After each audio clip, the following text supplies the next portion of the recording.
My dear students, कैसे हैं आप सब लोग। सब बढ़िया होंगे, मज़े में होंगे। पर हाँ, थोड़ा बहुत अभी आप लोग टेंशन में होंगे क्योंकि आप लोग एक नीट जो है national eligibility cum entrance test देने जा रहे हैं, राइट।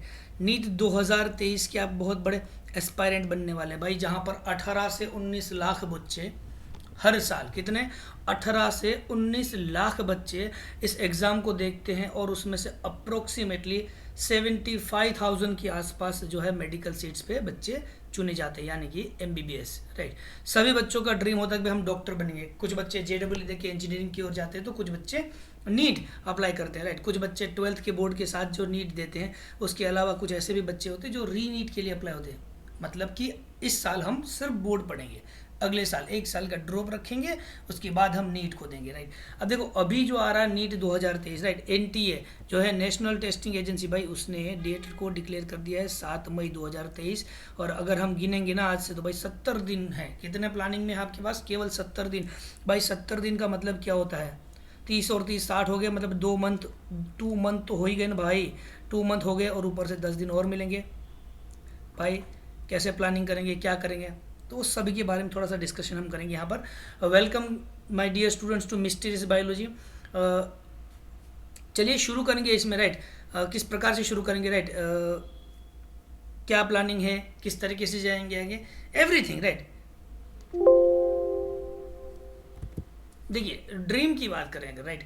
तो एक बहुत ही अच्छा थॉट है मेरे पास कि भाई, dream is not what you see in your sleep, but dream is something that does not let you sleep. Dear students, सपना, ड्रीम्स क्या है? जो सोने के बाद जो रात में आता है ना, वो नहीं है भाई। जो एक मेडिकल एस्पायरेंट होता है ना, ये जो फोटो आपके पीछे की फोटोग्राफ दिख रही है ना, ये है भाई एम्स, अखिल भारतीय आयुर्विज्ञान संस्थान। भाई बच्चे जब मेडिकल में जाते हैं, बस भाई हम एम्स में जाएंगे।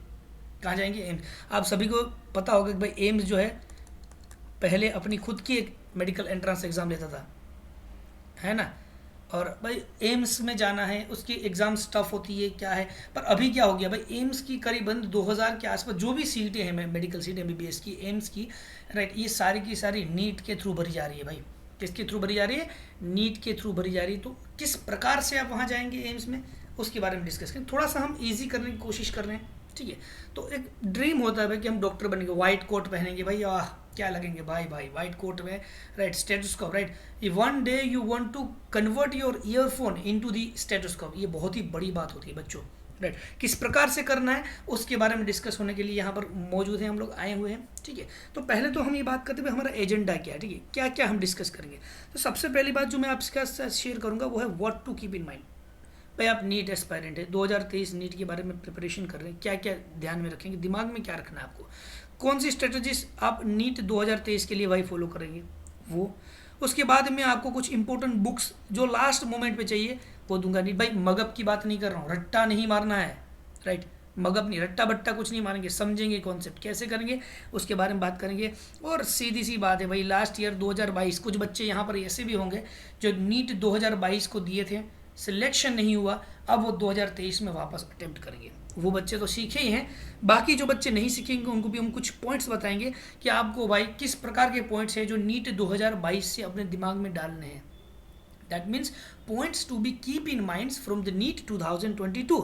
उसके बाद मैं आपको कुछ बायोलॉजी की इंपॉर्टेंट चैप्टर्स दूंगा। बायोलॉजी इसलिए बेटा क्योंकि मैं बायोलॉजी का टीचर है, मेरा नाम है राजेश सर और मैं बायोलॉजी पढ़ा रहा हूँ पिछले 8 साल से। तो उसके बारे में बात करेंगे। भाई एक सबसे इंपॉर्टेंट चीज़ जो बच्चा खो देता है वो है एनसीईआरटी टेक्स्ट बुक, उसको डिकोड नहीं कर पाता है। यहाँ पर आपको सिखाऊंगा किस प्रकार से आपको एनसीईआरटी को डिकोड करना है और एलिमिनेशन मेथड कैसे आपको अप्लाई करना है। भाई आपके सामने एक एमसीक्यू दिया है जिसके 4 ऑप्शन होते हैं, ए, बी, सी और डी। कौन सा सही है भाई? डी है, बी है, सी है, कौन सा है, राइट। कैसे आइडेंटिफाई करेंगे? बच्चा अक्सर ये गलती करता है भाई इस मेथड में कि उसको क्या मिलना चाहिए, करेक्ट आंसर ही मिलना चाहिए। तो बच्चा करेक्ट आंसर ढूंढने के लिए उसमें मत जाता है। लेकिन मैं कह रहा हूँ करेक्ट मत ढूंढिए यार, कम से कम इनकरेक्ट तो ढूंढिए। अगर आप इनकरेक्ट ही ढूंढ लेंगे ना तो आपको करेक्ट ऑटोमेटिक मिल जाएंगे। कैसे ढूंढेंगे? एलिमिनेशन मेथड में बताऊंगा और लास्ट में मैं आपको कुछ एग्जांपल्स देने वाला हूँ क्वेश्चंस के जो नीट 2022 में आए थे। मतलब ऐसे क्वेश्चंस 1-2 है जिसमें बच्चे मतलब एग्जाम्पल के रूप में कि जहाँ पर बच्चे ने एक सिली मिस्टेक की वजह से मार्क्स गवाए। आप सभी को जानकर सब, वैसे तो सबको आइडिया होता है कि 100 क्वेश्चंस का पेपर होता है, there are 100 questions of biology, right, जिसमें सेक्शन ए और सेक्शन बी 2 पार्ट में डिविजिबल है। सेक्शन ए में 70 क्वेश्चन और सेक्शन बी में 30 क्वेश्चन होते हैं। इसमें भी 2 पार्ट होते हैं, एक पार्ट जो होता है बोटनी का होता है, एक जूलॉजी का पार्ट होता है, राइट, एक बोटनी और एक जूलॉजी। तो ओवरऑल अगर आप बात करें तो टोटल आप 90 क्वेश्चंस को अटेम्प्ट करेंगे, कितने में से बेटा, 100 में से, और एक आपको करेक्ट क्वेश्चन जो है +4 मार्क्स देगा। लेकिन अगर आपका गलत हुआ तो वो 1 मार्क्स आपका कटेगा, यानी कि माइनस। भाई ये सावधान सतर्क रहना है, कॉम्पिटिटिव एग्जाम का सबसे बड़ा खतरनाक चीज़ है माइनस मार्किंग। ठीक है, चलिए फिर शुरू करते हैं। सबसे पहले एजेंडा में जो हमारा पहला पार्ट है ना भाई, उसे शुरू करते हैं। What to keep in mind. आय हाय हाय, आपके गले में ये स्टेथोस्कोप है, ये वाइट कोट, क्या जचेंगे आप। सोचिए, जस्ट इमेजिन तो करिए what you will be feeling है। वो प्राउड, आपके पेरेंट्स का प्राउड है ना। आप अच्छे से अच्छे इंस्टीट्यूट में पढ़ रहे हैं, जो घर पे मेहनत कर रहे हैं, इंस्टीट्यूट में नहीं जा रहे, किसी कोचिंग का मटेरियल ले लिया, it's fine, everything is fine. But अभी हमारे पास 70 डेज है और ये बहुत होते हैं, जैसे कि मैं आपको बता रहा हूँ, राइट। दिमाग में क्या रखेंगे, सबसे पहले आप ये ढूंढिए आपकी स्ट्रेंथ क्या है। भाई आपके सामने फिजिक्स है, केमिस्ट्री है, बायोलॉजी है, आपकी स्ट्रेंथ क्या है, और उसके साथ साथ ये भी तो ढूंढिए वीकनेस क्या है। भाई आपके सामने मटेरियल है, फिजिक्स केमिस्ट्री बायोलॉजी का, एक स्टैंडर्ड इंस्टीट्यूट का मटेरियल, किसी भी इंस्टीट्यूट का हो यार। अरे नहीं है भगवान, इंटरनेट खजाना है, गूगल, हम अक्सर गूगल में कुछ ना कुछ सर्च कर लेते हैं। भाई ये नहीं आता, गूगल कर लिया, वो नहीं आता, गूगल। भाई ये भी तो ढूंढ सकते हैं ना, पढ़ेंगे। एनसीईआरटी टेक्स्ट बुक है आपके पास, यहाँ से अपनी वीकनेस को फाइंड करिए, कहाँ आप स्ट्रोंग है, कहाँ वीक है। तो आपको अपने स्ट्रोंग कॉन्सेप्ट को फाइंड करना है और वीक टॉपिक फाइंड करना है। 2 चीज़ होती है भाई जब आप एनसीईआरटी में, अगर मैं बायोलॉजी की बात करूँ, कोई टॉपिक पढ़ रहे हैं, मतलब आप कोई चैप्टर में घुस गए, चैप्टर 1 में घुस गए, उस चैप्टर 1 में कई तरह के टॉपिक आ सकते हैं, 5 टॉपिक 10 टॉपिक आ सकते हैं। हर एक को, यानी कि हर एक बच्चे को हर एक टॉपिक आए, मास्टर हो, ऐसा ज़रूरी नहीं है। कुछ स्ट्रॉन्ग कॉन्सेप्ट बनेंगे उस बच्चे के, 1 बार 2 बार में पढ़ने पे याद रह जाएंगे, लेकिन कुछ वीक टॉपिक भी बनेंगे जो बार बार पढ़ने के बाद भी नहीं आते होंगे। ये आपको आइडेंटिफाई करना है। जब ये आइडेंटिफाई करेंगे तब जाके आप आगे बढ़ेंगे ना। उसके बाद आप क्या करेंगे, simple, practice makes man perfect. भाई जितनी ज़्यादा प्रैक्टिस करोगे ना क्वेश्चंस, इस समय पे जितना हो सके उतना क्वेश्चंस प्रैक्टिस करनी है। किसकी प्रैक्टिस करनी, क्वेश्चंस, PYQs आते हैं भाई, पूरी पूरी बुक आती है। अभी मैं बताऊंगा कौन कौन सी बुक है, कहाँ से करने चाहिए, तरीके बताऊंगा जो आपको बहुत ही हेल्प होने वाले हैं।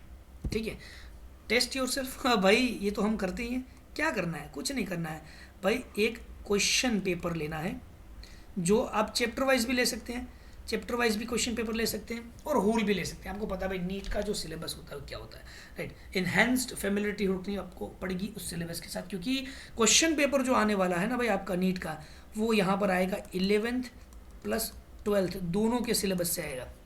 और पता है फिजिक्स को इंक्लूड करेंगे, साथ साथ केमिस्ट्री इंक्लूड करेंगे, physics plus chemistry plus biology तीनों इंक्लूड करेंगे, 11th का भी और 12th का भी। So there are, you can say that कि it's vast areas, right. Syllabus कितना हो जाएगा भाई, इतना ज़्यादा सिलेबस कैसे करेंगे सर, कैसे करें। अरे why are you in like, you are like ना, मतलब पूरा बच्चे ना बुक आते मगअप करें, जल्दी जल्दी करना है, 70 दिन रह गए हैं, 50 दिन, अब तो भाई 30 दिन रह गए, अब कैसे करेंगे, फटाफट रट्टा मारेंगे। अरे भाई रट्टा नहीं मारना, राजस्थर की एक बात दिमाग में डालो, रट्टा नहीं मारेंगे। 2 दिन याद रहेगा, तीसरे दिन भूल जाओगे। ठीक है, तो टेस्ट पेपर्स आपको कहाँ से मिलेंगे, गूगल है ना भाई, लास्ट में बहुत मिलेंगे। आपको कोई भी टेस्ट पेपर चाहिए बच्चों, कोई भी टॉपिक आपको समझना है, it doesn't matter whether you are my student or not. Right now आप मेरा ये वीडियो देख रहे हैं, आप मेरे बच्चे हैं, आप मेरे सारे स्टूडेंट हैं, आप मेरा वीडियो देख रहे हैं। भाई डॉक्टर बनना आसान नहीं है ऐसा सब कहते हैं, अरे भाई आसान है, हम बना देंगे आपको डॉक्टर। बनना चाहेंगे आप, क्यों नहीं बनेंगे भाई। ये देखो कितनी मतलब लाजवाब जिंदगी हो जाती है यार डॉक्टर बनने के बाद।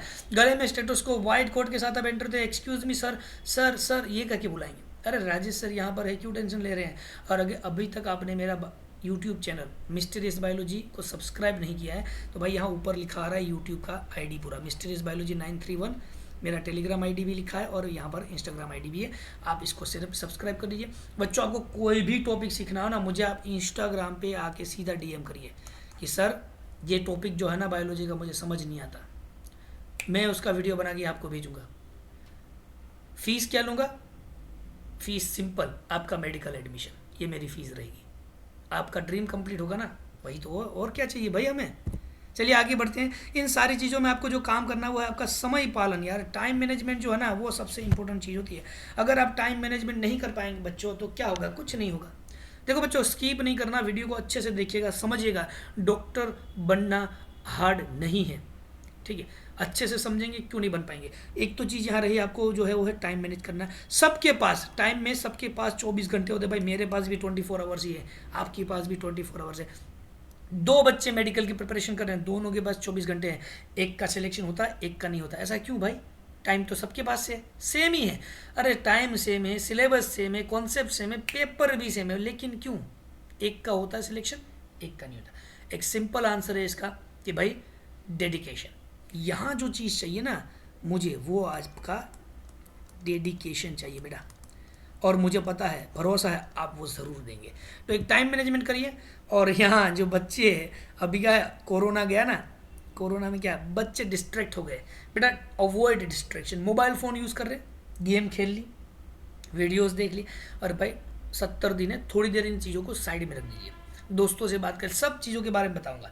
अभी आपका फोकस सिर्फ और सिर्फ एक ही चीज़ पे होना चाहिए, वो है आपकी नीट एग्ज़ाम। तो डिस्ट्रैक्शन नहीं होना चाहिए, अपने आप पे कंट्रोल करिए, राइट। और साथ साथ आपको एक चीज़ इंपॉर्टेंट करनी है, वो है स्टे हेल्दी। बच्चों हेल्दी रहना है, यहाँ हेल्दी फिजिकली और उसके साथ मेंटली भी रहना है। भाई आप देखो न्यूज़ आती है ना, इस फलाने फलाने बच्चे ने नीट के डर की वजह से सुसाइड कर लिया। अरे भाई क्यों कर लेते? डिप्रेशन में चला गया बच्चा।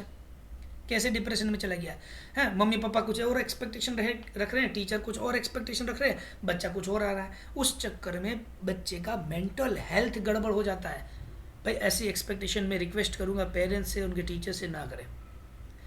बच्चे को समझाए, उसको मेंटली हेल्दी रखिए बेटा। अगर आप मेंटली हेल्दी रहेंगे ना, अगर आप मेंटली हेल्दी रहेंगे, डेफिनेटली आपका फ्रेश माइंड सारी चीज़ों को आसानी से एक्सेप्ट करेगा। तो आपको हेल्दी रहना है, ठीक है। भाई हेल्दी रहेंगे, क्या करेंगे? सोएंगे। अरे भाई मेरा बेटा तो 10 घंटा सोता पड़ा रहता है, 15 घंटा सोता रहा, पूरा उठा खाया 2 घंटा पड़ा सो गया। भाई सोना ज़रूरी है, इतने घंटे सोना ज़रूरी नहीं है भाई, बट हाँ एक इनफ स्लीप आपको मिलनी चाहिए। ये मैं खुद रेकमेंड करूँगा, राइट। इनफ स्लीप कितनी मिलनी चाहिए? 6 से 8 घंटा। भाई कोई कहता है भाई मैंने 16 घंटे पढ़ा, 24 घंटे में से 16 घंटे 18 घंटे पढ़ा, तब जाके मेरा मेडिकल में सिलेक्शन हुआ। अरे भाई 5 घंटे 6 घंटे पढ़ोगे तो नहीं हो सकता है। अगर कॉन्सेप्ट आपके क्लियर है, आपके वीक टॉपिक्स आपके पास है, उसको आपने स्ट्रॉन्ग कर लिया, तो देखता हूँ कौन रोक लेता है भाई आपको मेडिकल में जाने से। कोई नहीं रोक सकता। आप 6 घंटे सोइए, 8 घंटे सोइए, उसके सामने उतना ही बच्चा डेडिकेशन देना है कि इसमें पढ़ाई में। अब देखो 2023 की जो नीट आ रही है, उसके लिए कुछ स्ट्रेटजीज बनानी पड़ेगी। जैसे कि पहली मैं यहाँ बात कर रहा हूँ सिलेबस की। भाई इन्हेंस्ड फेमिलियरिटी आपको रखनी पड़ेगी अपने सिलेबस के साथ। जैसे हम होते हैं मम्मी पापा के साथ, कैसे हाँ ये तो हमारी फैमिली है बेटा। ये जो सिलेबस है ना आपका, सिलेबस जो है आपका फिजिक्स, केमिस्ट्री और बायोलॉजी, इसके साथ फेमिलियर रहिए, क्योंकि इसको मिला के ही पूरा का पूरा नीट का पेपर बनने वाला है ना। दूसरी चीज़ high quality study material use करना है। सर ये कहाँ से मिलेगा? इतना हाई क्वालिटी आप बात कर रहे हैं भाई, शब्द वर्ड्स तो देखो कितने दमदार है भाई। तो इतना हाई क्वालिटी स्टडी मटेरियल हमें मिलेगा कहाँ से भाई? एक सिंपल सी बता रहा हूँ, ये और कोई नहीं, NCERT है भाई। और NCERT के अकॉर्डिंग आपको मार्केट में कई सारी बुक्स मिलेगी। तो अभी मैं आपको कुछ बुक्स का सजेशन दूंगा, इंटरनेट पे PDF अवेलेबल है। अगर किसी के पास नहीं है, आप मुझे रिक्वेस्ट करेंगे, अगर मेरे पास अवेलेबल होगी तो मैं डेफिनेटली आपको शेयर करूंगा। डेफिनेटली बायोलॉजी तो है ही मेरे पास बुक्स, टेंशन लेने वाली बात नहीं है। मैंने अपने गूगल ड्राइव पे डाल रखा है। आप अगर मुझे बोलेंगे, DM करेंगे इंस्टाग्राम पे या यहाँ कमेंट करेंगे, मैं श्योर आपको ये चीज़ें बताऊँगा। दोस्तों देखिए, मेरे फ्रेंड्स या मेरे जो भी अब देख रहे हैं ना आप ये वीडियो, बस डॉक्टर बनना है, एम रखना है, ठीक है।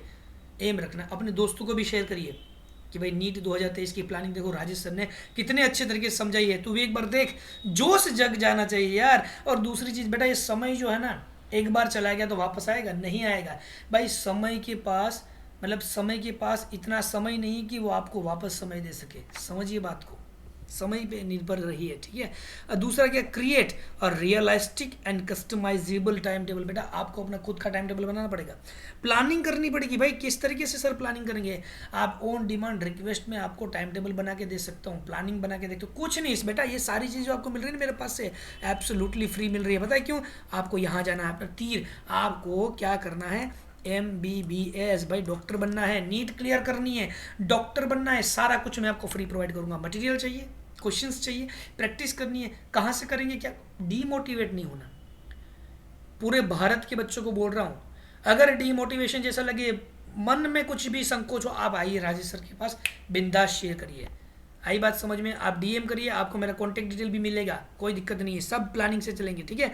और मैं एक अच्छा सा ग्रुप बनाऊंगा व्हाट्सअप और टेलीग्राम का, जहाँ पर या फिर यहाँ पर, कि जहाँ से हम मैक्सिमम क्वेश्चंस की प्रैक्टिस करें, फ्लैश कार्ड करें। बेटा कहीं पे भी पैसा खर्च करने की जरूरत नहीं है। आई बात समझ में?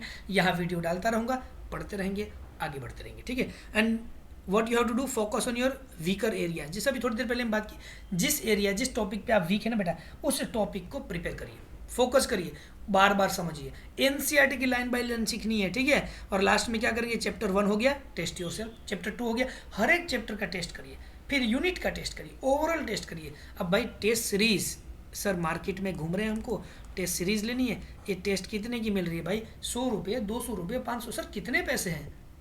अरे भाई आओ राजेश सर के पास, इंपॉर्टेंट से इंपॉर्टेंट क्वेश्चन मिलेगा, टेस्ट सीरीज मिलेगी, कितना रुपया देना है? अबे यार एकदम फ्री में दे रहे हैं। क्यों भाई फ्री में दे रहे हैं? क्योंकि वो चाहते हैं कि बच्चे का सपना पूरा हो, ड्रीम डॉक्टर, वाइट कोट होना चाहिए, ठीक है। आपको आपके कंटेंट जो है उसका चॉइस एकदम परफेक्ट करना पड़ेगा। So you have to make a right choice of your content, right choice of your content. Everything जो यहाँ मैं प्रोवाइड करूँगा वो कंप्लीटली फ्री होगी, एक भी रुपया मैं चार्ज नहीं करूँगा। Mysterious biology will be there for you to become a well, and you can say that we will make you a good doctors. आगे बढ़ते हैं। मैंने यहाँ थोड़ी देर पहले इस वाली स्लाइड में एक बात की थी कि you have to create a realistic and customisable time table. कैसे बनाएंगे? तो मैं यहाँ पर कुछ मैंने टाइम टेबल का एक एग्जाम्पल है, किस तरीके से आप अपना टाइम टेबल बनाएंगे भाई, बताता हूँ भाई। सबसे पहले you have to create the time table, yes. So create a realistic and customisable time table, and you have to भाई बना तो दिया राजेश सर, टाइम टेबल बना दिया मैंने, फॉलो कौन करेगा? आप ही को करना पड़ेगा। You have to stick to it, time table पे स्टिक रहिए भाई। Follow your time table and that is on daily basis. Make preparations according to your weaker areas. आपकी जो वीकर एरिया ना उसको फोकस में लाइए, उस वीकर एरिया के अकॉर्डिंग अपने आप को प्रिपेयर करिए, टेस्ट करते जाइए। उसके बाद सेट योर स्टडी आवर्स, कितने घंटे पढ़ेंगे, 1 घंटा, 2 घंटा, 5 घंटा, भाई उसके लिए you have to set your hours, right. And that is according to your interest of subject. जी बहुत इंपॉर्टेंट बात रखी भाई, interest, according to your interest of subject and your weakness of the subject. भाई कौन सा सब्जेक्ट वीक है, कौन से टॉपिक वीक है, उसके अकॉर्डिंग उसको हम प्रायोरिटी देंगे ना, प्रायोरिटी देनी पड़ेगी ना। So you have to set your priorities. बेटा आपको अपनी प्रायोरिटी करा पूरी अच्छे से करनी पड़ेगी। जब प्रायोरिटी ही नहीं करेंगे तो कैसे चलेगा? आ रही बात समझ में? जब टाइम टेबल इस प्रकार से फॉलो करेंगे, बना दिया, उसके ऊपर स्टिक रह रहे हैं, प्रॉपर आवर्स दे दिए, अरे भाई सब तो पढ़ाई पढ़ाई पढ़ाई हो रही है ना। अरे यार, so now you have to take a break also ना, तो टाइम टेबल में ब्रेक भी इंक्लूड करिए। So you have to take regular breaks, refresh your minds, freshen off with new strategies and do not get distracted. खड़े हो जाइए भाई, वापस 15 मिनट का ब्रेक ले लिया, 20 मिनट का ब्रेक लिया, now I am ready to take the another deep. What deep? अरे भाई एक अच्छी सी डुबकी मारने के लिए तैयार हो जाए सिलेबस में, हार्ड तो कुछ नहीं। और लास्ट में आपको अपनी हेल्थ का ध्यान तो रखना ही है, जैसे मैं पहले से बोलता जा रहा हूँ। So for that you have to get the enough sleep. अभी कितनी स्लीप लेनी है वो भी मैं बता दूंगा अभी। और मेंटल हेल्थ पे फोकस रखना है बेटा, इधर उधर ध्यान नहीं भटकना चाहिए, दिमाग को फ्रेश रखना है। खुली जगह पे घूम के आए हैं, घूमने का मतलब ये नहीं कि यहाँ पर निकल के सर हम आबू घूम के आते हैं, माउंट एवरेस्ट चलते हैं, यहाँ चलते हैं, लद्दाख चलते हैं, गोवा चलते हैं, ये वाली बात नहीं। थोड़ी फ्रेश एयर निकली, रूम से बाहर निकली, फ्रेश एयर लीजिए, टाइम टेबल को फॉलो करते रहिए। और यहाँ हम आगे देखिए कुछ बुक्स पे आ गए। अब यहाँ पर जैसे मैं आपको बताऊँ, टेस्ट योर सेल्फ, राइट। जैसे मैं थोड़ी देर पहले ही बात करता ना, टेस्ट योर सेल्फ कहाँ गया, ये रहा बेटा। ये जो टेस्ट योर सेल्फ वाली बात है ना, आपको पता नीट का पेपर में आपको 3 आवर्स एंड 20 मिनट मिलती है। नीट के पेपर में कितना टाइम मिलेगा? 3 आवर्स एंड 20 मिनट्स। बेटा घर पे प्रैक्टिस करनी है कि आपको नीट का पूरा पेपर जो 11th प्लस 12th का होगा, ये आप मैक्सिमम 3 आवर्स में कंप्लीट कर ही ले। ऐसा हो तो इसमें से और 10 मिनट्स कम कर दीजिए भाई, क्योंकि time management is most important ना बेटा। Try to finish before 3 hours, right. अब यहाँ पर मैं बुक्स की बात कर रहा था, तो भाई इंपॉर्टेंट बुक्स कौन कौन सी है? तो भाई सबसे खतरनाक सब्जेक्ट होता है फिजिक्स भाई। तो I am highly recommending you to prepare the books prepare the content from H C Verma and D C Pandey. बेटा टी सी पांडे जो है ना वो न्यूमेरिकल टाइप के क्वेश्चंस के लिए होता है, लेकिन नीट में इतने ज़्यादा न्यूमेरिकल्स नहीं आते। जो JEE वालों को अलग से होता है ना न्यूमेरिकल्स, आपको पता है उसमें न्यूमेरिकल्स किस प्रकार से आते हैं, जिसमें कोई भी ऑप्शन प्रोवाइड नहीं किया जाता है। एक क्वेश्चन दिया जाता है, they have to solve the question and write down the answer, लिखना होता है, मतलब कोई हमारे में सिलेक्ट करना होता है। पर आपको न्यूमेरिकल अगर दिया जाए कि भाई फलाना फलाना फलाना उसकी लेंथ ये है वो है, इसकी फोकल लेंथ निकाली है, तो उसके लिए आपको लास्ट में आंसर के लिए ऑप्शंस प्रोवाइड किए गए होंगे। ठीक है, तो ये 2 बुक्स फिजिक्स के लिए है जो मैं आपको रिकमेंड करूँगा कि भाई इसको आप फॉलो करिए। केमिस्ट्री की बात करें बेटा, तो केमिस्ट्री में मेरे पास यहाँ पर कुछ 4-5 बुक्स हैं, जैसे कि फिजिकल केमिस्ट्री है, that is for medical entrance given by OP Tandon. Physical chemistry for medical entrance by OP Tandon ले लीजिए आप, या फिर आप modern approach to chemical calculation ले लीजिए, ये RC मुखर्जी की है। बाकी ऑर्गेनिक केमिस्ट्री की 3 बुक है यहाँ पर, एक MS चौहान की है, बहुत अच्छी बुक है बेटा, मॉरिसन बॉयंट की है और पीटर साइक की है। आप कोई भी फॉलो कर सकते हैं बेटा, आई बात समझ में, आप इसमें से कोई भी बुक फॉलो कर सकते हैं, ऑर्गेनिक केमिस्ट्री की, मॉडर्न अप्रोच वाली, कोई भी। अगर आपके पास कोई बुक अवेलेबल नहीं है तो आप मेरे पास अप्रोच कर सकते हैं बेटा, मेरे पास अगर होगा तो मैं आपको ज़रूर दूंगा। बायोलॉजी भाई मोस्ट इंपॉर्टेंट फैक्टर, सबसे पहले NCERT class 11th and 12th की आपको बेटा लाइन बाय लाइन आनी चाहिए। क्या बोल रहा हूँ, NCERT आपको लाइन बाय लाइन आनी ही चाहिए। उसके बाद यहाँ पर ट्रूमैन्स है, elementary biology volume 1 and volume 2। बेटा ये वॉल्यूम 1 जो है ना वो 11th के लिए होती है, राइट, और ये जो वॉल्यूम 2 है ये होती है 12th के लिए। ठीक है, तो इस प्रकार से 2 चीज़ें हैं। उसके अलावा आप यहाँ पर जा सकते हैं ऑब्जेक्टिव बायोलॉजी, जो हिमांशु अग्रवाल की है, विले पब्लिकेशन, ये भी बहुत शानदार बुक है। MTG ले सकते हैं, MTG फिंगर टिप्स है, या कोई दूसरी MTG ले सकते हैं। यहाँ से बेटा क्वेश्चन प्रैक्टिस आपको मिलेगी। अरिहंत की हैंड बुक है, अरिहंत पब्लिकेशन की, या लास्ट में डीसा पब्लिकेशन तो है ही। तो बेटा ये जो बुक्स है ना सारे की सारी एक्सपर्ट्स बुक्स है। देखो बायोलॉजी की तो हर एक बुक मेरे पास अवेलेबल है, आपका DM आते ही मैं आपको भेज सकता हूँ, कोई टेंशन वाली बात नहीं है बेटा। गूगल ड्राइव में मेरे पास एक पूरा नीट का पूरा क्या बोलते हैं फोल्डर बना हुआ है जो आपको बहुत ज़्यादा हेल्प करेगा। ठीक है, उसके अलावा बेटा एक चीज़ फोकस आपको जो रखनी है वो है यहाँ पर PYQs, प्रीवियस ईयर्स क्वेश्चंस पे आपका फोकस होना चाहिए। तो यहाँ पर मैंने 3 पब्लिकेशंस दिए हैं, अरिहंत पब्लिकेशंस, MTG और लास्ट में दिशा एक्सपर्ट्स। बेटा 34 ईयर्स प्लस के जो क्वेश्चंस हैं सारे के सारे मेरे ड्राइव में अवेलेबल हैं, चैप्टर वाइज हिंट्स। यहाँ ये भी है कि बेटा कौन कहाँ गलती कर बैठता है ना क्वेश्चंस पे, ये चीज़ भी मेंशन है। आप ड्राइव का लिंक मेरा ज़रूर ले लीजिए, वहाँ से एक बार गो थ्रू हो जाइए, आपको ज़रूर कहीं ना कहीं हेल्प करेगा आपकी प्रिपरेशन के लिए। तो ये सारी कुछ इंपॉर्टेंट बुक्स जो है मैंने यहाँ पर लिस्ट आउट आपके लिए कर दी है। अब बेटा 2022 में जो नीट हुई थी, इस 2022 की नीट से आप क्या सीखें, क्या आपको दिमाग में रखना है ना, तो उसके बारे में बात करेंगे। सबसे पहली बात भाई देखो, जो पेपर होता ना ये डायरेक्ट NCERT से नहीं आया था। Paper is not directly asked from the NCERT, but बेटा घुमा घुमा के पूछा था। कान कैसे पकड़ा उन्होंने, घुमा घुमा के पकड़वाया था। हम सबके दिमाग में ये क्वेश्चन था कि क्या हो गया, ये क्यों नहीं आता भाई, थोड़ा घुमा है, पर बेसिकली पेपर NCERT से निकलता है, स्पेसिफिकली बायोलॉजी का। बेटा आपको सबसे, मैं आपको बार बार बोल रहा हूँ, अभी भी बोल रहा हूँ बेटा, NCERT डिकोड करिए। NCERT डिकोड करने का मतलब क्या पता है, एक बार लाइन बाय लाइन जाना है बेटा। क्या कह रही है NCERT बुक, क्या कह रही है बेटा, सिलेक्शन कौन करवाएगा भाई, सिलेक्शन जो है आपका वो NCERT करवाएगी। अगर कॉन्सेप्ट को रटा है ना तो मोस्ट अप्रोप्रिएट स्टेटमेंट फाइंड करने में दिक्कत आ जाएगी। ठीक है, अब देखो एक्सपेरिमेंट का कोई टाइम नहीं है आपके पास अभी, कोई भी किसी भी भाई 70 दिन बचे, कोई एक्सपेरिमेंट नहीं करेंगे बेटा, परफेक्टली सीखना है, राइट। NCERT निचोड़ ले सकते हैं शॉर्ट फॉर्म में या लाइन बाय लाइन चाहिए। अगर आपको वन शॉट चाहिए आप मुझे बोलिए, कोई चैप्टर समझ नहीं आ रहा, मैसेज है राजेश सर बायोलॉजी क्लास 11 या क्लास 12 का ये चैप्टर है, इसका ये टॉपिक मुझे समझ नहीं आया, प्लीज़ मुझे एक वीडियो में समझाइए। बिल्कुल, I am there to explain you, don't worry about it, right. Maximum question देखो, लास्ट नीट 2022 में जो मैक्सिमम क्वेश्चन थे ना बेटा, वो डेफिनेशन टाइप के थे। क्या थे, डेफिनेशन टाइप के। वास्कुलर बंडल्स क्या होता है, बायोफोर्टिफिकेशन क्या है, जेनेटिक्स लो, BT कॉटन के बारे में बेसिक सब बेटा, ये डायरेक्ट डेफिनेशन वाले की जो क्वेश्चन है ना वो पूछे गए थे बेटा। अगर वापस बोल रहा, अगर आपने कॉन्सेप्ट को रटा है तो मोस्ट अप्रोप्रिएट स्टेटमेंट नहीं फाइंड कर पाओगे, मेमोरी डाउन होती है, एग्जाम हॉल में स्ट्रेसफुल कंडीशन होती है, आप स्ट्रेस में चले जाते हैं, दिमाग से सब भूलने लगते हैं, टेम्पररी भूल जाते हैं। एग्जाम हॉल से बाहर निकले, अरे यार ये तो मुझे आता था, लेकिन एग्जाम हॉल में पता ही नहीं चला, उसने आपका +4 करवाने की जगह -1 करवा दिया। और अगर अटेम्प्ट कर लिया है तो भाई साहब मिला के हो गया -5।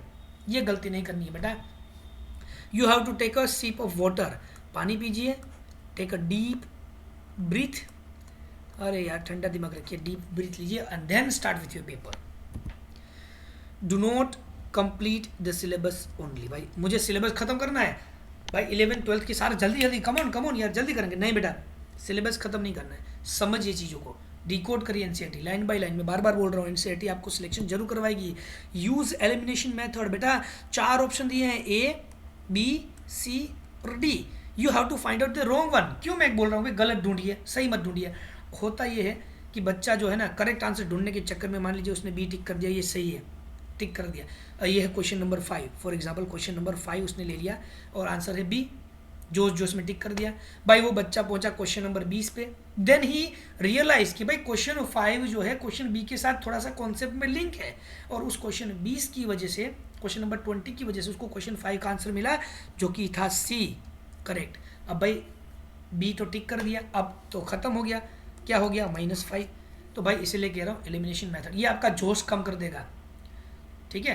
क्या करना है, कॉन्फिडेंस लेवल डिक्रीज करेगा, क्योंकि गलत पढ़ा ना, लेकिन बेटा आपको सही आंसर नहीं मिल रहा ना, कॉन्फिडेंस लेवल डाउन जाएगा, तो उस कॉन्फिडेंस लेवल को डाउन नहीं करना है, उसको अप करना है, कॉन्फिडेंस को अप करना है। कैसे करेंगे, अरे रोंग ढूंढिए, 4 ऑप्शन में से बेटा रोंग वाला सबसे पहला एक तो मिल ही जाएगा कि भाई ये डी ऑप्शन गलत है। जैसे ही आपको मिल गया ना, ये देखा मुझे मिल गया, ये गलत था, जैसे ही आपको पता चला ये गलत है ना, अल्टीमेटली आपका जो कॉन्फिडेंस लेवल है ना वो हाई हो जाएगा। समझा मैं क्या कहना चाह रहा हूँ आपको, आपका कॉन्फिडेंस लेवल बढ़ेगा। क्यों बढ़ेगा, आपने गलत ढूंढ लिया। तो ऐसे करते करते, ये होती है बेटा एलिमिनेशन मेथड, ऐसे करते करते आप लास्ट में 2 ऐसे ऑप्शन पे आके रुक जाएंगे जिसमें आपको 50-50% डाउट है, ऐसे ऑप्शन को छोड़ देना। बेटा देखो जय माता जी नहीं करना है, देखो स्किप क्वेश्चंस है ना last, skip questions if you don't no, जय माता जी करने से पहले सोचना है, ठीक है। क्योंकि ये देखो सबसे ज़्यादा क्वेश्चन अटेम्प्ट करोगे तो आपको सबसे ज़्यादा मार्क्स आएंगे, ये कॉन्सेप्ट अपने दिमाग से निकाल दीजिएगा, ठीक है। कम क्वेश्चन अटेम्प्ट करेंगे चलेगा, माइनस नहीं होना चाहिए। So skip the questions if you don't know, do not mug up the concept. नहीं मैं बोल रहा हूँ, इससे पहले ही बोला, रट्टा मत मारिए भाई, रट्टा मारने से नहीं होता है। और PYQ सोल्व कर दिए, अगर PYQ आपने बेटा, मैंने आज देखिए एक चैप्टर प्रिपेयर कर लिया सर, मैंने आज एक पूरा चैप्टर कर लिया, चैप्टर नंबर 1 कर लिया, उसके मैंने 10 PYQ सोल्व किए और 10 में से 8 मुझे आ गए। क्या बात कर रहा, सही में, हाँ सर 8 क्वेश्चन मेरे 10 में से सही पड़े, मतलब आप उस लेवल के लिए प्रिपेयर्ड हैं, आप उस लेवल के लिए प्रिपेयर्ड है, यही चीज़ करनी है। और देखो एक चीज़ यहाँ पर बताना चाहूँगा कि जो एम्स है ना, वो एजर्सन रीजन नाम के क्वेश्चन पूछते हैं।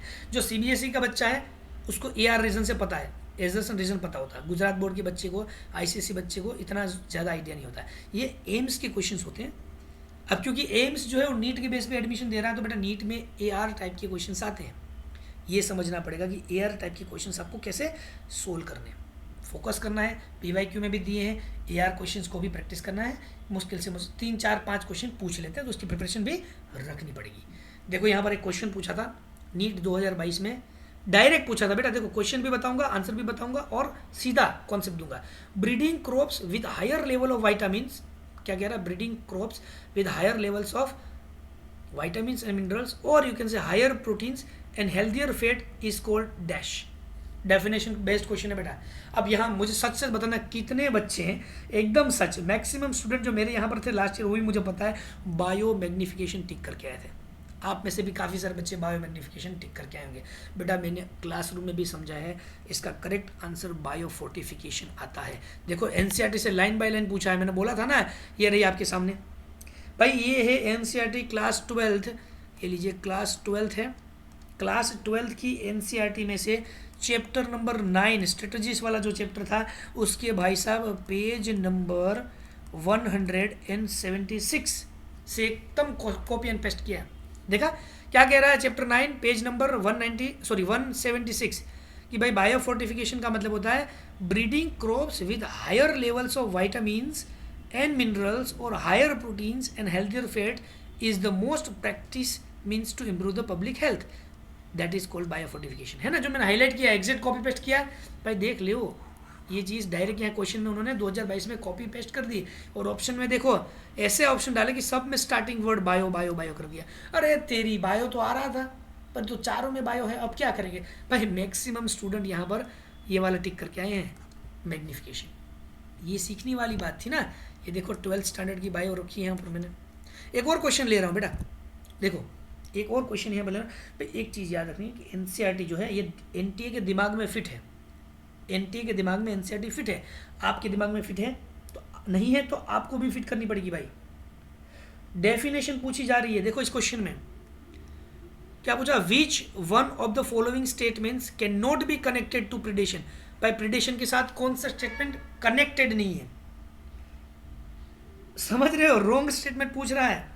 ये क्वेश्चन पूछा कहाँ से है, तो ये क्वेश्चन प्रिडेशन से पूछा है, देख लीजिए ये एनसीईआरटी में प्रिडेशन दिया गया था, है ना।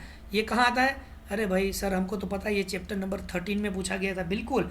कहाँ है भाई चैप्टर नंबर 13 का, पेज नंबर 233। अगर आप एनसीईआरटी टेक्स्ट बुक निकालें पेज 23 पे जाइए 12th वाले में, ये आपको मिलेगा question predation. Which one of the following statement can not be connected, मतलब ये आपसे इनकरेक्ट मांग रहा है, आई बात समझ में। प्रिडेशन को ध्यान में रखते हुए इनकरेक्ट। अब देखो पहला ऑप्शन क्या कह रहा है, both the interacting species are negatively impacted. जो दोनों यानी एक पॉजिटिव है एक नेगेटिव होता है, एक पॉजिटिव होता है पॉजिटिव होता है, या एक नेगेटिव नेगेटिव होता है। इस पहले स्टेटमेंट में क्या कहना चाह रहा है कि भाई दोनों स्पीसीज नेगेटिवली इंपैक्टेड है, मतलब कि दोनों की दोनों नेगेटिव हो रही है। क्या प्रेडिशन में ऐसा हो रहा था भाई? देखो अगर प्रे खत्म हो जाएगा तो प्रेडेटर भी तो खत्म हो जाएगा धीरे धीरे, आई बात समझ में कि नहीं। आपको कनेक्ट नहीं होना चाहिए, स्टेटमेंट कनेक्ट नहीं होना, तो ये तो हो ही नहीं रहा, सिंपल बात। बाकी बी देखो, it is necessitated by the nature to maintain the ecological balance. Yes, nature ने भाई डिसाइड किया है इकोलॉजिकल बैलेंस बनाने के लिए, तो भाई ये स्टेटमेंट जो है बी वाला उसको आप कनेक्ट कर सकते हैं प्रेडेशन के साथ। लो मैंने कर दिया। दूसरा स्टेटमेंट क्या कह रहा है, it helps in maintaining the species diversity. कोई कम्युनिटी के अंदर स्पीसीज डाइवर्सिटी को मेंटेन करने में हेल्प करता है, बिल्कुल करता है। तो ये स्टेटमेंट भी करेक्ट है, कनेक्ट हो गया भाई, आई बात समझ में। और last, it might lead to extension of species, बिल्कुल से ये भी कनेक्ट हो गया। प्रिडेशन अगर मान लीजिए एक स्पेसिफिक एग्जांपल लेते हैं कि भाई लायन जो है सारे डियर को खा गया, तो डियर वाली जो स्पीसीज एक्सटेंड नहीं हो गया, बिल्कुल। तो यहाँ पहला ऑप्शन जो है कि भाई both the interacting species are negatively impacted. भाई नेगेटिव दोनों का नुकसान कब हो, प्रिडेशन में तो फायदा होता है ना, शेर का फायदा हो गया, हिरन तो मर गया उसका नुकसान हो गया। आगे भाई कंपटीशन में दोनों का नेगेटिव नेगेटिव होता है, तो ये नेगेटिव नेगेटिव नहीं है भाई, एक पॉजिटिव है एक नेगेटिव, ये वाला एक पॉजिटिव है एक नेगेटिव है जो मैं आपको बता रहा हूँ, ये दोनों नहीं आएंगे, ठीक है, एकदम आसान। ये मिटा दिया, तो अब बचा क्या, एक पॉजिटिव और नेगेटिव। ठीक है, ये कहाँ से पूछा, एनसीईआरटी चैप्टर 13 पेज 2 थ्रू भाई, डायरेक्ट पूछा है, डेफिनेशन बेस्ड क्वेश्चन आ रहे हैं, मैं वही तो आपको बताने की कोशिश कर रहा हूँ भाई। एनसीईआरटी आपकी की है। मुझे बहुत सारे बच्चे पूछे सर इंपॉर्टेंट चैप्टर बता दीजिए, इंपॉर्टेंट टॉपिक बता दीजिए, है ना। तो क्या है इसके ऊपर बच्चा मैं डिस्कशन करूँ भाई, एनसीईआरटी ही आपका सिलेक्शन करवाएंगे, एनसीईआरटी ही सिलेक्शन करवाएगी भाई। एक सिंपल तरीके से अगर मैं आपको बताऊँ ना, तो इतना याद रखिए कि भाई एवरी चैप्टर इज इम्पोर्टेंट भाई, हर एक चैप्टर इम्पोर्टेंट है। देखो ये पिछली अगर हम बात करें नीट 2022 की, तो 11th स्टैंडर्ड के 22 चैप्टर थे, हर एक में से क्वेश्चन निकला है, हर एक में से क्वेश्चन। इसमें खास करके देखो चैप्टर नंबर 6 में देखो यहाँ पर 5 क्वेश्चन निकले हैं, एनाटॉमी ऑफ फ्लावरिंग प्लांट के 5 निकले, उसके नीचे स्ट्रक्चरल ऑर्गेनाइजेशन में 4, यहाँ आपको पता ना वो कॉकरोच वाला है ना, ये याद है कॉकरोच वाला है, फिर 4 और यहाँ पर देखो यहाँ पे भी 4 है, सेल साइकिल में से निकाले हैं। बाकी सब में से देखो यहाँ मेजोरिटी यहाँ पर 3 निकाले थे, प्लांट किंगडम एनिमल। बेटा प्लांट किंगडम एनिमल किंगडम जो है ना, यहाँ पर एग्जाम्पल्स होते हैं जो बच्चे याद नहीं रखते, अरे यार ये कौन याद रखे। तो मैं आपको कहना चाहूँगा भाई every chapter is important. Last में तो देखो यहाँ 21-22 हमें लग रहा था कि ये बहुत इंपॉर्टेंट होंगे, लेकिन एक क्वेश्चन निकाला। 12th की बात करूँ तो 12th में भी every chapter is important, last exam में हर एक चैप्टर में से क्वेश्चन निकालता है। यहाँ देखो भाई सबसे ज़्यादा क्वेश्चन निकाला था chapter number 6 molecular basis of inheritance. आपको पता है ना डीएनए आया था, कुछ इस तरीके से आपने डायग्राम बनाया होगा, ये है हमारा डीएनए फलाना फलाना, सब इजीली है ना। 5 प्राइम टू जा रहा है, ये 5 प्राइम होगा तो नीचे यहाँ पर 3 प्राइम होगा, है ना, ये 5 प्राइम 3 प्राइम है तो यहाँ पर 5 प्राइम आएगा, है ना। Ignore the drawing. उसके बाद 6 क्वेश्चन निकाले थे इन्होंने, principles of inheritance and variation, याद है ना, मेंडल भाई। तो ये दोनों चैप्टर यहाँ पर जेनेटिक्स के, और उसमें से टोटल उन्होंने 13 क्वेश्चन निकाला। सेम वे में अगर मैं 11-12 जो बायोटेक है ये भी जेनेटिक का पार्ट है, तो उसमें से कुल मिलाकर उन्होंने 8 क्वेश्चन निकाले थे। तो भाई 13 + 8 टोटल जेनेटिक में से उन्होंने 21 क्वेश्चन निकाले। कितने बेटा, 21। उसी प्रकार से नीचे अगर इकोलॉजी वाले पार्ट में आ जाए तो हर एक चैप्टर में से 3 3 3 3 करके निकाले। टोटल इकोलॉजी से बेटा उन्होंने 12 क्वेश्चन निकाले थे। ये इंपॉर्टेंट चीज़ है, ये इंपॉर्टेंट है। और बच्चे पगलेट हो गए रिप्रोडक्शन में भाई। रिप्रोडक्शन यूनिट में से 3 2 5 6 7 8 क्वेश्चन निकाले उन्होंने।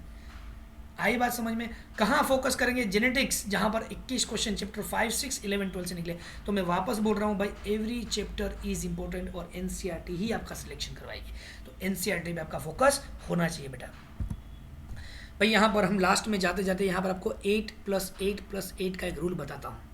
Distribute your day into 8+8+8 hours to make a good balance sheet. भाई फेलर से आप जंप कर रहे हैं सक्सेस की ओर। 3 बार 8 घंटे लगाएं तो हो गए 24 घंटे हैं। भाई मेरे पास भी 24 घंटे हैं, आपके पास भी 24 घंटे हैं। तो भाई सर, अरे राजेश सर ये क्या है 8 क्या है रूल? भाई सिंपल है, 8 hours hard work, honest hard work करना है एकदम ऑनेस्टली। 8 घंटे सही से पढ़ना है। 8 आवर्स गुड स्लीप, 8 घंटे सोना है। 8 घंटे पढ़ना है, 8 घंटे सोना है। अगर आपको लग रहा है 8 घंटे ज़्यादा है सोने में, 1-2 घंटा कम कर दो, पर स्लीप लेनी है। और 8 घंटे मैंने यहाँ दिए हैं भाई 3 Fs 3 Hs और 3 Ss। अरे सर ये कुछ नया लेके आए, ये क्या है? कुछ नया नहीं लाया भाई। 3F का मतलब होता है फैमिली, फ्रेंड्स, फेथ। भाई सबको टाइम देना है ना। 8 घंटे में आप फैमिली, फ्रेंड्स, फेथ और एज से क्या है भाई, आप अपनी हेल्थ को मेंटेन करिए, हाइजीन, अपनी हॉबी। भाई हॉबी भी होगी ना, हॉबी को थोड़ी मार देंगे भाई, उसके ऊपर भी फोकस करिए। और लास्ट 3S जो है ना, वो है आपके साउल, खुद के लिए, सर्विस एंड स्माइल। अरे भाई ये जो चेहरे वाली स्माइल है ना, ये नहीं जानी चाहिए, ये नहीं जानी चाहिए भाई, स्माइल तो नहीं चाहिए। तो भाई यहाँ मैं आपको कह रहा हूँ कि 8 घंटे पढ़िए, बराबर 8 घंटे हार्ड वर्क करिए। तो ये 8 घंटे भी क्या सर, 8 घंटे पढ़ने से सिलेक्शन हो सकता है? हो सकता है। You should be smart enough, you should be smart enough to jump from failure to success. Failure से जंप करना है सक्सेस की ओर। इतना काफ़ी है मेरे बेटे, इतना काफ़ी है। लास्ट में अगर मैं कंक्लूड करूँ ना, do not complete syllabus only, syllabus complete मत करिए। Go with NCERT line by line, NCERT की लाइन बाय लाइन जाइएगा। एलिमिनेशन मेथड यूज़ करिए। अगर आपको नहीं आता तो क्वेश्चन स्किप करिए। लास्ट एक देखो एक क्वेश्चन पूछा था एलनेस वाला, एक क्वेश्चन पूछा था इन्होंने, एलनस एक प्लांट है, एलनस क्या हो गया, एक मिनट, एक प्लांट है बेटा एलनस, इसके बारे में पूछा था कि भाई एलनस प्लांट में नाइट्रोजन फिक्सेशन कैसे होता है। पता है क्या टिक करके आए? सब के सब भाई राइजोबियम करके आए टिक। अरे सर राइजोबियम है जो प्लांट के रूट में रहता है, नाइट्रोजन फिक्सेशन करता है, एलनस तो प्लांट है वही करेगा। अरे भाई गलत हो गया। तो देखो स्ट्रॉन्ग कॉन्सेप्ट होना चाहिए। कुछ भी देखे तुरंत अगर आपको आंसर मिलता है तो 2 बार ज़रूर सोचिए, ऐसे जल्दबाजी में आंसर मत दीजिएगा, ठीक है। तो इतना काफ़ी है, अगर आप इतना कर लेंगे ना तो that is enough. Do contact me if you have any kind of problem, please do contact student. Thank you very much and best of luck for your NEET 2023। हंसते रहिए, मुस्कुराते रहिए। मेरा यूट्यूब चैनल है मिस्ट्रीज बायोलॉजी, मैं Telegram पे available हूँ या फिर इंस्टाग्राम पे भी आप मुझे डीएम कर सकते हैं। अगर आपको कोई टॉपिक समझना है ज़रूर आप मुझे कांटेक्ट करिए and one day you will be a successful and you can से लाइक गुड डॉक्टर। आपको क्या बनना है? डॉक्टर। क्या करेंगे? MBBS भाई, मुन्ना भाई MBBS, वो वाला नहीं है, अभी बता रहा हूँ वो वाला नहीं करना है, ठीक है। चलिए थैंक यू वेरी मच। आप जितना हो सके इस वीडियो को शेयर करिएगा अपने दोस्तों में, है ना। सबको कहीं ना कहीं किसी न किसी को हेल्प ज़रूर मिलेगी, ठीक है। Thank you very much student, bye bye everyone, take care.